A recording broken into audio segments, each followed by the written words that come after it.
Hi, friends. It's Kayla Moran. Welcome back to the Let's Get Candid podcast. How's everybody doing today? Happy Thursday. Good morning, good afternoon, good evening, whatever day or time it is that you're listening.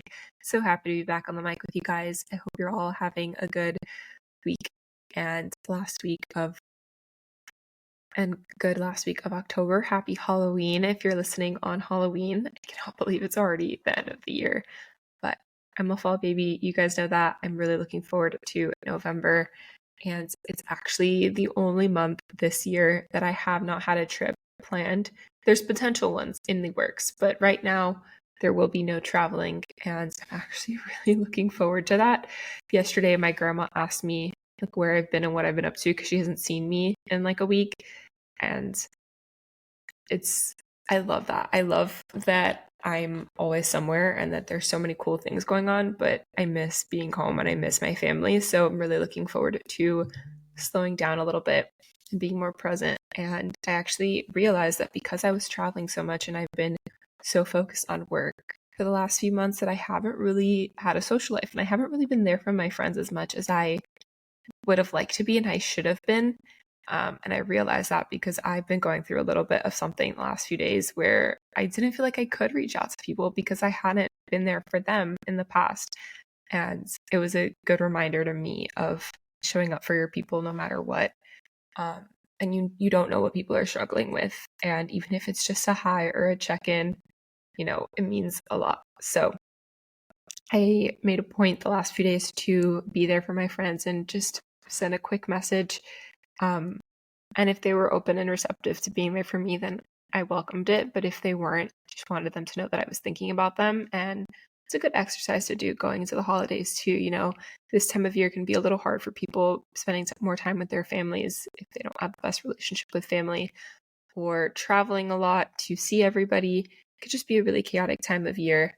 So, as work picks up and events and the social calendar gets full, don't forget to take time to look inward and check in on yourself and give yourself some grace and love, and also extend that to your friends and family.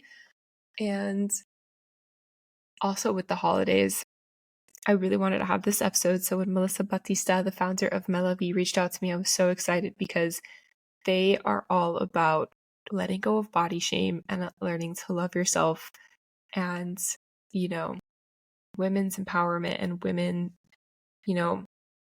stepping into who they are and not being afraid to be fully themselves, 100% show up how they're meant to show up and to feel at home in their bodies. And that's something that I think we've all struggled with at some point in our lives. And with the election, that has a lot to do with women's bodies, and with the holidays coming up, and again, seeing a lot of people and a lot of food, a lot of drinking, and it's a very stressful time of year.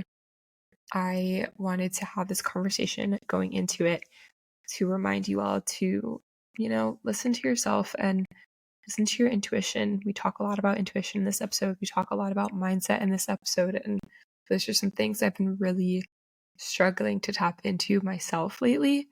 And it's a good reminder for me while I'm recording this to listen to this episode because it's a really beautiful conversation. And just breathe. Take a step back and just breathe, because everything truly does happen the way that it's meant to. It's everything lo que es para ti, nadie te lo quita, and everything will work out exactly the way that it's meant to. I am really glad that I was able to go back to my law school over the weekend and get some breathing time, just relax, be by myself for a bit, get some fresh air, see my professors, see some friends, and meet new people, colleagues, judges, professors from other schools, deans, presidents of universities. And we all had something in common, that we were lawyers and that we cared about leadership and cultivating the next generation of leaders and supporting people. And we wouldn't be where we are today if it wasn't people who supported us. So we want to continue to support them.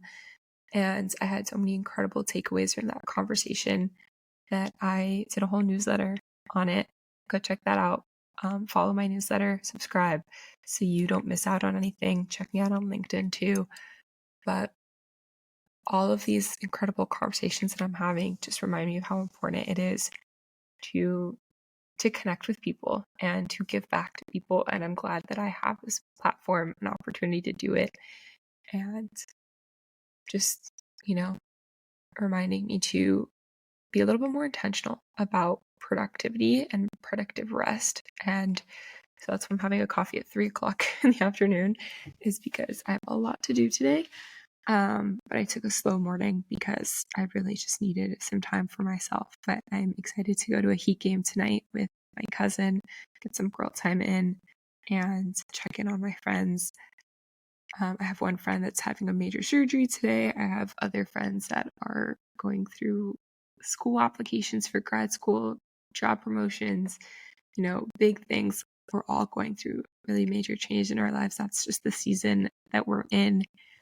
And with the holidays, there's just, like I said, so much going on. But don't forget to make time for yourself and for your friends and family, and,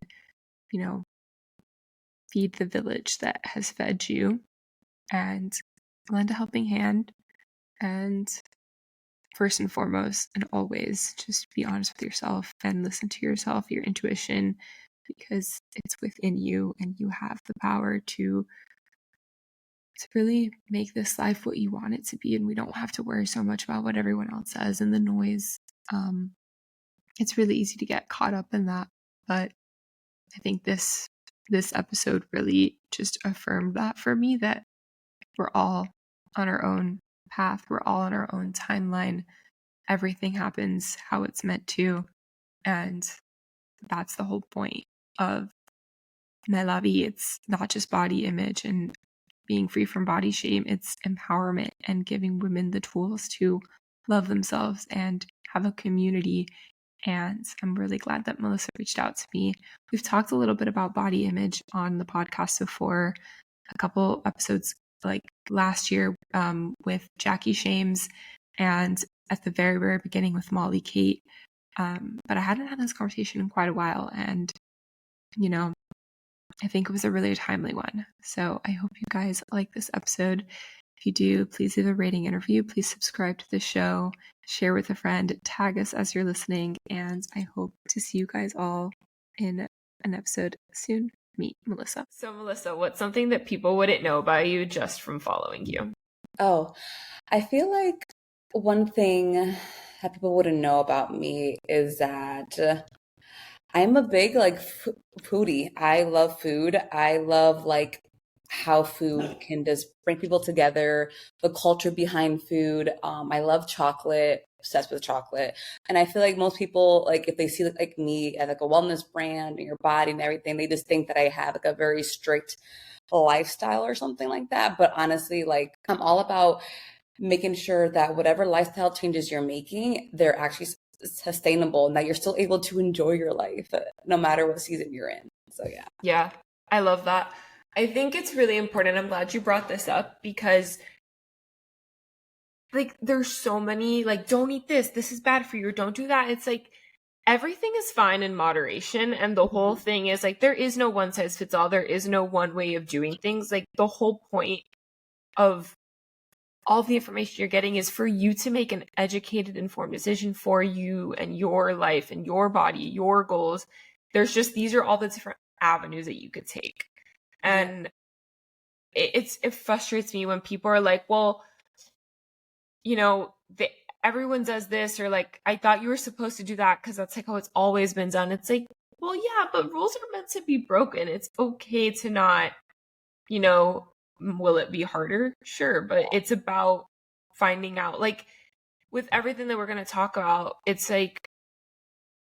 confidence in body, but also confidence in your decision making, learning to trust yourself and listen to yourself and listen to your body and be does this make sense for me? Intuition, being intuitive. And that's something that I think women especially, we struggle with because of society, and there's so much noise and so many different people telling us what to do or what to think.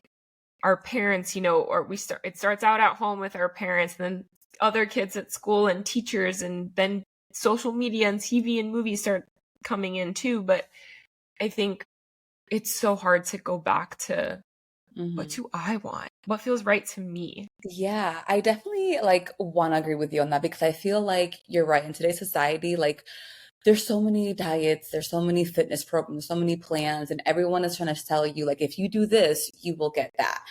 And the thing that you brought up is like everybody's body is different, and our lifestyles are different too. Like the way that I take care of my body is very different from how you take care of your body. And you're a lawyer, and like what I do for work is very different as well. So, like, what can we do to take care of our bodies, but that's actually like sustainable and makes sense for what we do every single day? And how we actually want to live your life. So, and I think like women are just trying to, like, I feel like we always assume that other people know all the answers and we don't trust ourselves. But our bodies, from what I've learned, especially during this whole journey of mine, is that our bodies are so smart, and they like speak to us through signs and signals. And we've gotten so good at like toning down the noise that we just like focus outward on what people are doing.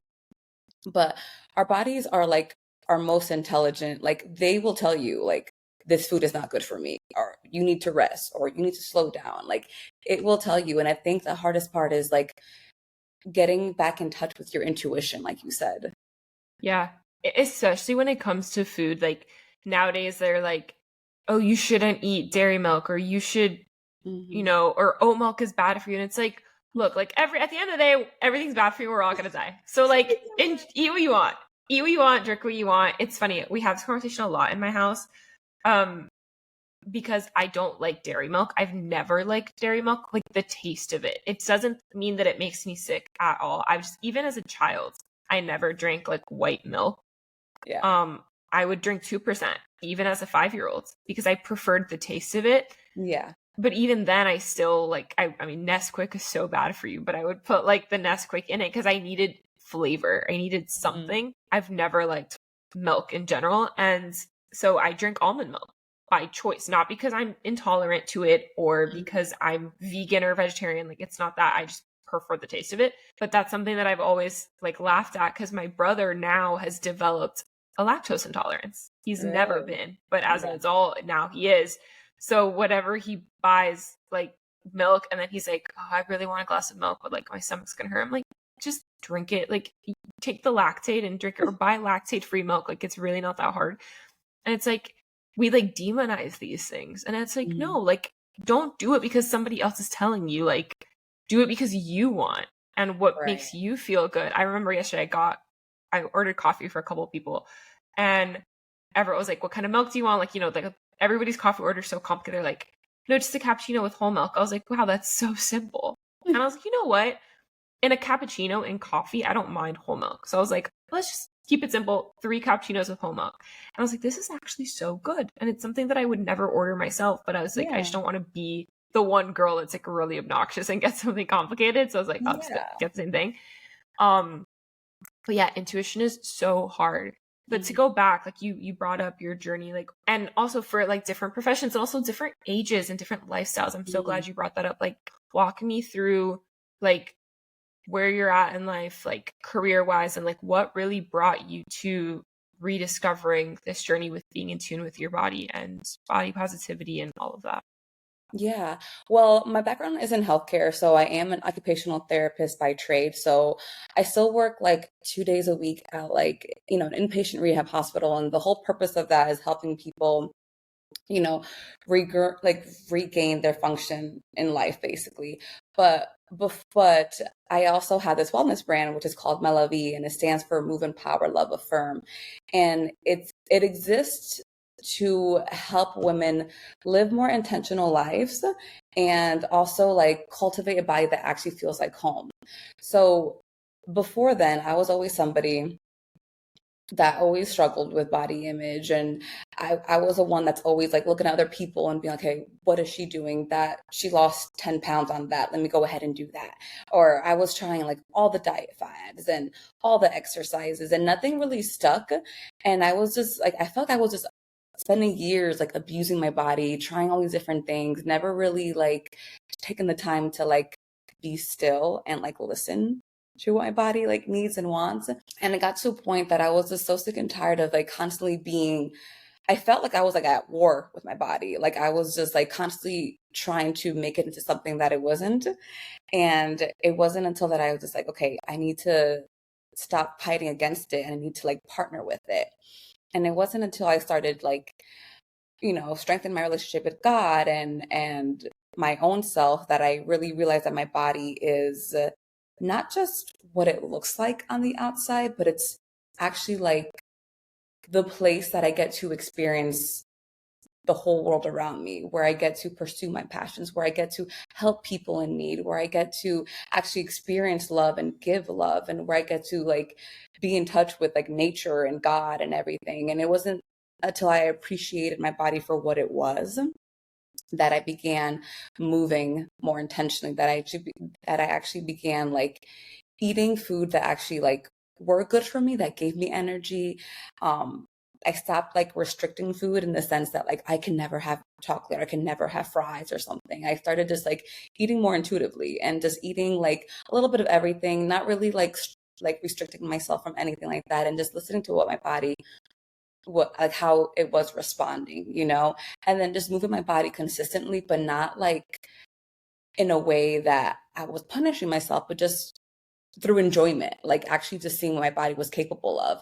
And it was like from that mindset shift that I feel like everything just changed for me. Like yes, the weight came off and everything, and yes, I've gotten so much stronger and things like that, but it's more of like the lifestyle changes that I now have become so ingrained, and I've been able to stay so consistent with movement, with eating for the past like 2 3 years, that I would never have been able to do that on a diet or to do that on like a plan. Basically, it's something that's become ingrained, and I think the only reason, and I know that the only reason why that is because I changed my relationship with my body and how I saw health and wellness. Does that Yeah, make it's a sense? mindset. No, it's absolutely a mindset. It's funny, like a couple of things came out though while you were saying that. This morning, Alona Maher, the rugby player, the Olympic rugby player who's on Dancing with the Stars now, Yeah. I don't know what award red carpet she was at, but it came up on my Facebook this morning of someone asked her like, something about strength, like female, like, or what advice do you have for women who want to do sports? And she's like, strength is beautiful. Like, do rugby. Maybe you don't like rugby. Try every sport. Figure out what works for you. And, even if that means that your body's going to look more a certain way than another sport, like, do what makes you happy and what feels good to you. And it's Mhm. about, strength is beautiful. It's powerful. Like that. Mhm. I love my body. Like she's someone that is now being known for body positivity. And, Mhm. I don't know if you saw this. She came up right around the Olympic time. Like a doctor basically told her, like, because of her BMI that she was overweight. She goes, yeah, I'm overweight on paper, but like my body's healthy. It works for me. It Yeah. allows me. I need to be I'm this way in literally order in to the play my Olympics. sport. Like that's just how it is. Like not always is it